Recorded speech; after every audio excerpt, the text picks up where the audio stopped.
All right, guys, welcome to a new video. We did a video about a year ago and talked about kind of what to look for in a good upland hunting shotgun. That video got a lot of great responses, and from that stemmed additional questions. And so we're constantly getting asked, hey, what are your recommendations, whether it's price range or gauge, over under, side by side, semi-auto, pumped, all those different things. Lots of questions about that, and so we kind of wanted to do a three-part series where I've got a handful of my personal favorite shotguns, top 3 over-unders, top 3 side-by-sides, and top 3 semi-autos. I do own some pumps, but I only own 2 of them, so we can't do a top 3. They're both Model 12s, which are fun guns. But we're gonna dive in and hopefully do a little comprehensive series for you guys, and hopefully you learn something, hopefully take something away, and we provide a little bit of value and education. So this first video, we're gonna talk about over-unders. I feel like over-unders and semi-autos are probably gonna be the 2 most popular. Side-by-sides are making a comeback, and rightfully so. There's just something nostalgic about being able to carry a side-by-side following a dog, whether it's in the mountains or the grouse woods. There's something very special about it. And so I do carry side-by-sides quite a bit. But out here in the West, I do enjoy an over-under. They carry very nice as well. But we're gonna focus on this because I'm sure I'll ramble and jump around because that's how I am. I nerd out on this stuff. I've got 3 different guns here on the tailgate with me, and I'll pick each of them up and kind of show them to you. But the first gun I have here is a Franke Instinct L. Franke is a subsidiary of Beretta, as well as, and then there's Stoeger in there as well. And I specifically picked this gun because it is what I would say probably I'm not gonna call it a budget shotgun. If you're looking for a really budget over-under, I'd go with the Stevens 555. I don't have one here, but they are good guns. But this is kind of a middle of the road. This isn't something super fancy. You're gonna be, around $1,000 give and take, whether you're buying used or where you're buying it from, to pick up one of these guns.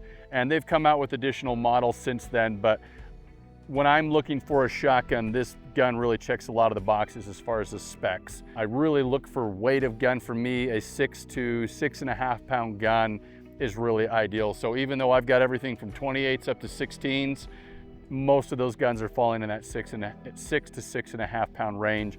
And that's because that's what feels the best for me. If I have that weight, I know I'm going to shoot that gun very well. It's gonna be a familiar feel. For sight window consistency and just being able to create a consistent gap or picture in your mind when you're shooting. Obviously, when you're shotgunning, you are not aiming, it's instinctive. And I believe that your mind's eye recognizes a particular gap or distance on your lead at certain distances, and that's how you're able to shoot accurately. And you only obtain that through hours and hours and hours spent at the trap range and practicing. But for that reason, I normally go with 28-inch barrels. And that, to me, on my side-by-sides, on my over-unders, that's going to give me a very consistent feel. So whether I reach into the safe and I pull out any of these guns, I know that I'm going to shoot these well. And I own all these guns because I do shoot them well. I've owned other guns and I've sold them, and I've kind of acquired the stable of firearms that work really good for me. But again, back to the Franke Affinity, they're around $1,000, give or take. I like this. I don't like the super light personally. I feel like it's too light, and especially you get into 20, 12, 16, they just absolutely pound you. They're not fun to shoot. But this 20 gauge, this is a really old gun. I think this gun is the first year they came out with them, so not really old, it's not nostalgic, but I know I've had it for over 10 years. So this gun I actually waterfowl hunt with primarily. I do upland hunt with it, but I've got some extended chokes in here, and it's just been a fantastic gun. Prince of Wales grip, decent length of pull. I think it's like 14.25 to 14.5. It's just been super reliable. It goes bang every time. I've never had an issue with this gun. And so if you're looking for a good mid price point shotgun, as far as over-unders go, these Instinct Ls are fantastic. And you can still find them. I think they've come up with fancier models and got side plates and doing all sorts of cool stuff out there. But man, that's just a really good gun. Next gun, over-unders. This is a gun I actually bought a little over a year ago, and I have just absolutely fallen in love with it, so much so that I bought this same gun in a 20 gauge with 30-inch barrels. Haven't had a chance to shoot it yet, but will.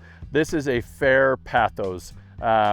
kind of, I think Fair is a branch off of the whole Rosini family, if you will, right? There's a bunch of different brothers out there and they're all making these nice Italian shotguns. Love the wood on this gun. My favorite part about it is this solid game rib. I like having a rib, but I have seen them get crushed. I've had my gun fall off the tailgate, and I've seen plenty of shotguns that have the machining out through the bottom of them, or they've been welded on, that those can collapse and break. So I was really a big fan of that. And I really like the additional weight that it gave to the gun. It balances incredibly well. I shot this gun lights out, and maybe it's because I picked it up, you know, halfway through the season and started shooting, but I had some really good days in the field with it. This is a 16 gauge. I think I said that, maybe I didn't. Really nice gun, barrel selectors, fits me great. I like the wooden buttstock. I like that early season to late season, because no matter what layers I'm wearing or what clothing I've got going on, that wood is slick enough that it's going to be able to slip under anything as I'm changing layers, throwing on coats, sweaters and stuff like that. My length of pull is changing, right? Because I'm compounding additional layers on my body. So the wood's really great in that application, and this is just a great all-around gun, and it has a chucker on the barrel release, so kind of gets an extra couple points for that in my book. Next, you'll probably see that I have a liking for English stock grips, but this is a Satori Feather Superlight, excuse me. So it's got the lighter receiver, obviously English grip, and this is a 28 gauge, 28-inch barrels. I do have extended chokes and it doesn't really shoot any difference for me, but as far as 28 gauges go, there's literally no recoil to this gun. Again, these guns are in that 6 to 6.5 pound range. I think this is right at 6 1/4. So it is just like that absolute sweet spot. Brownings fit me very well. Browning is right here in our home state of Utah, just on the other side of that mountain that I can see out of frame. And I do like Browning shotguns for a lot of different reasons. I own a lot of them. We'll talk about a couple others up here shortly, but a Browning Satori of really any make or model is a great option. You can pick them up used as well. They're just kind of a foolproof, bulletproof gun, tried and true, does a really good job. Yeah, I think Browning is making a nice shotgun. So price on these, a little bit more. I think some of these were limited runs that they were doing during SHOT Show. I picked up the 16 gauge first, and then I bought a 20 and a 28 because I kind of like having the series of things. I don't own a 12 because I don't even own a 12 gauge. I think these were a little over $2,000. They might be a little bit more because they were limited, but at the time, that's what I paid for it. And picking them up used, you're gonna be able to pick them up, I don't know, probably around $2 grand, give or take. The Fair Pathos, same kind of ballpark. So it's a little bit more than your Franke, the Franke's about 1,000. That Pathos, maybe I paid 25 for that. And then the Browning was like 2,000. So kind of a good range there. These are all really nice guns. Other than this one, I bought these other ones new actually. So yeah, just a great selection. Again, I focus on gun fitment. At the end of the day, it does not matter what gun you carry or own or shoot.